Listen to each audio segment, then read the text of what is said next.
Olá amigos, sejam bem-vindos a mais um vídeo do meu canal. Eu sou o Lucas Knipe, vamos falar sobre a Fórmula 1, né? Tivemos agora os treinos livres, né, do Grande Prêmio da Turquia e vamos comentar aqui o que esperar. Eu acho que esse vídeo, o que esperar, fica melhor depois dos treinos livres, porque a gente tem um pouco de uma ideia do que falar. Óbvio que treino livre não diz muita coisa, o que acontece ali pode ser que no sábado, no domingo não se repita, mas já dá para ter uma pequena análise, ter uma pequena ideia de quem está mais forte ou não. A gente já viu uma Ferrari surpreendendo bastante, né? Vamos lembrar que ela trouxe atualizações desde as férias para cá, tanto em questões aerodinâmicas e motor principalmente. Eles ganharam pelo menos 15 cavalos, isso faz uma diferença gigantesca, tá? Na Fórmula 1, que é um esporte de décimos, né, de milésimos, de detalhes, 15 cavalos a mais é algo que ajuda muito. Imagina, 15 cavalos a mais todas as voltas de uma corrida de 58 voltas, como acho que deve ter o Grande Prêmio da Turquia. Então, assim, é algo assim impressionante que a Ferrari consegue evoluir esse carro, né? É um carro que começou com baixas expectativas nesse início de ano. Eu já acreditava que ele não seria tão ruim quanto do ano passado e até agora faz um carro que começa aí a mostrar que pode passar a McLaren no Mundial de Construtores e quem sabe aí ameaçar também a Mercedes e a Red Bull, porque no ritmo de corrida o Charles Leclerc andou quase tão rápido quanto o Hamilton, né? E esse fim de semana mostrou um desempenho da Red Bull um pouco abaixo. Acho que esse daí ficou a primeira impressão, né? O belíssimo carro branco, né? Em homenagem à Honda, né? A Red Bull ia usar essa pintura especial em Suzuka, não teve a corrida do Japão esse ano devido à pandemia de Covid-19, então assim, eles estão usando agora na Turquia, que foi o circuito que está substituindo o Grande Prêmio do Japão. E é uma pintura meio bonita, né? Até porque a Red Bull nunca é aquela empresa que muda muitas pinturas, né? Já teve pinturas especiais, acho que seria injusto falar que a Red Bull sempre foi aquele azul lá, aquele layout tradicional. Ela já teve a pintura branca, né, na época que o David Coulthard ia se aposentar, não durou uma curva direito, né, ele acabou batendo nos carros da Williams, né. A gente também teve uma pintura no Silverstone 2012, com o azul era diferente, tinha a foto de cada um dos fãs da Red Bull, achei uma atitude bem legal. Foi até a última vitória do Mark Webber, e agora eles fazendo uma pintura especial de novo, um carro com a pintura branca, vermelha e amarela, eu achei muito legal. E assim, é um carro que está tendo algumas dificuldades nesse fim de semana, mas acredito que ele se recupere. Primeiro porque a gente não sabe se está andando em toda a potência do motor, eu acredito que o Hamilton está fazendo isso, né? Se a gente olhar em comparação com Bottas, a distância do Pérez e do Verstappen é muito pequena e a gente tem que entender, a Red Bull está muito no jogo nesse fim de semana porque o Hamilton tem uma punição de 10 posições. Até me espanta um pouco que a Mercedes só trocou um componente, eles têm muita confiança que os componentes eletrônicos, né, não vão falhar. Então o motor de combustão foi trocado e a Mercedes vai ter uma punição de 10 posições no carro do Hamilton. Isso significa que o Hamilton, na melhor das hipóteses, caso marque a pole, largue na 11ª posição. E num circuito como a Turquia, que não é um dos mais fáceis de se ultrapassar, então assim, ele pode perder um tempo significativo. Então é muito difícil de acreditar que o Hamilton sai com a vitória nesse fim de semana. A não sei que tem uma largada absurda, já vai para quarto, se junta no pelotão da frente, mas eu acredito que chance de vitória é bem complicado e a Mercedes teria que depender do Bottas contra o Verstappen. E qual a chance disso dar certo, né? A gente tem que levar isso em consideração. Será que o Bottas dá conta? Eu, sinceramente, não acredito tanto nisso. Então, esse fim de semana tem esses ingredientes especiais. A pista da Turquia, ela não é uma pista de retas muito longas. Você tem lá aquele trecho, tem a curva 8, tem uma reta ali curta, né? Aí você tem uma curva ali mais fechada, aí você tem uma reta, tem uma curva de pé embaixo e outra reta. Esse é o ponto de ultrapassagem, né? Que depois termina ali eles desacelerando, fazendo quase um hairpin, faz uma outra curva, uma chicane, aí chegam na reta de largada. Mas o fato é que a reta oposta é o melhor ponto de ultrapassagem, mas estar próximo do adversário ao início da reta oposta que é o grande desafio, porque a curva 8, que é a curva mais fascinante da Turquia, acho que é a curva que torna esse circuito muito especial, não que o circuito todo seja ruim, eu até gosto bastante do circuito de Istanbul Park, mas a curva 8, ela é a mais especial, é aquela tangência de 4 curvas para a direita em sequência, muito legal mesmo, né? Só que a questão é, fazer ela colada do adversário é quase impossível, né? Então assim, eu acredito que carros possam perder 3 a 4 décimos, né, atrás um do outro naquela curva, né? Então se você tiver 4 décimos atrás do seu adversário, você já sai a 8, né? E a 8 décimos para fazer uma ultrapassagem mesmo com asa aberta é muito complicado. Então vai depender muito também de estratégia, de pneus.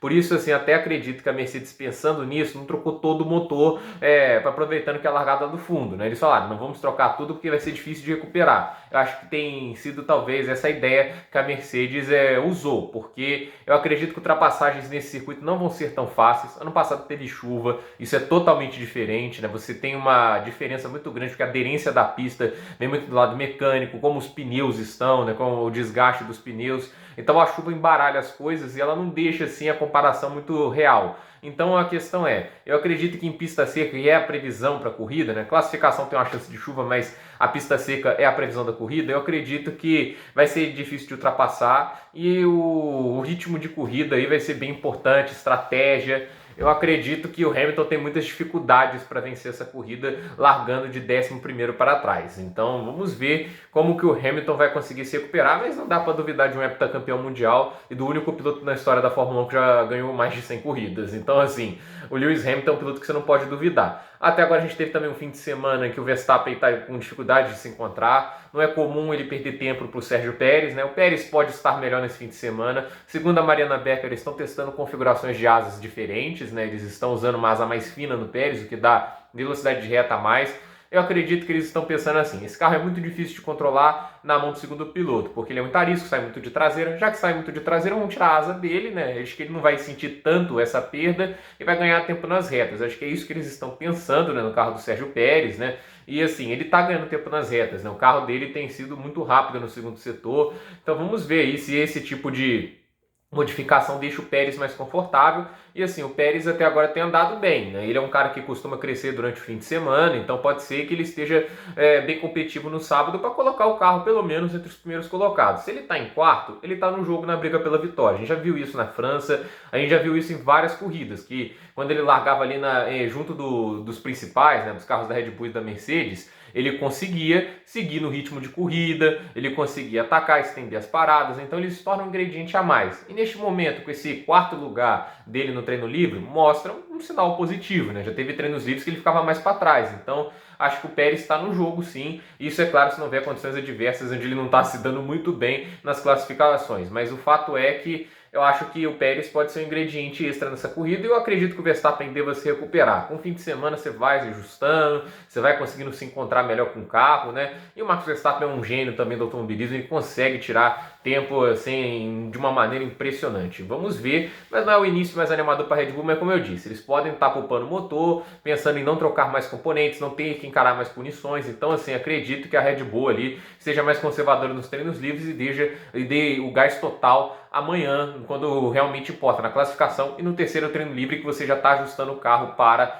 a hora de definir as posições do grid, né? Outras notas assim, a McLaren até agora não está tão bem, né? Mas também não está tão atrás assim, parece quarta força nesse fim de semana, a Alpine parece forte, né? A Aston Martin está tendo problemas de novo, né? Não parece um carro tão bom, né? É um carro que decepcionou desde o início do ano, teve seus momentinhos, né? Seus brilharecos, né? Tanto na Hungria, teve um brilhareco ali também, se não me engano foi onde esse Baku, né? Baku eles andaram bem, não? Uma pista que curvas de baixa e velocidade de reta conta muito, é onde o carro da Aston Martin tem menos problemas. O carro da AlphaTauri andou bem, o Tsunoda andando bem finalmente, está andando mais próximo do Gasly. O Gasly teve bastante dificuldades, chegou a falar que os braços estavam curtos dentro do carro, né? Não acredito que seja assim de dimensão, o carro é feito, né, para cada piloto, medido milimetricamente, para ele se sentir mais confortável. Acho que deve ser algum problema de equilíbrio, sentindo nessa situação ele com braços curtos, não conseguindo controlar o carro, né? E assim, Williams, Haas e Alfa Romeo até andou bem com o Giovinazzi, mas acredito que são carros que fecham um pouco o pelotão. A Haas até me impressionando porque o carro não foi tão lento quanto eu imaginava, ficou a menos de 2 segundos dos líderes, né? Óbvio que já devem estar dando gás total agora. Esse é um tipo de equipe que não tem por que economizar no início do fim de semana. Já vai largar nas últimas posições, né? Dane-se, vai ter que trocar mais motores, então assim. Mas o fato é que a Haas não ficou tanto para trás. Talvez esse tipo de circuito o carro da Haas não seja tão complicado assim. Então, gente, essa é a minha análise do que eu vejo. Eu acredito que a Mercedes está um pouco superior, mas com a punição do Hamilton, a Red Bull está muito no jogo. E olho na Ferrari, Leclerc é um piloto fantástico. A Ferrari já andou bem nessa pista no ano anterior. Então, assim, a Ferrari é um carro com chassi excelente, muito bem construído. Então, não duvido nada que a Ferrari possa aprontar nesse fim de semana, como aprontou em Mônaco, como aprontou em algumas pistas nessa temporada. Gente, por esse vídeo é isso. Até a próxima. Deixe seu like, se inscreva no canal e compartilhe esse vídeo.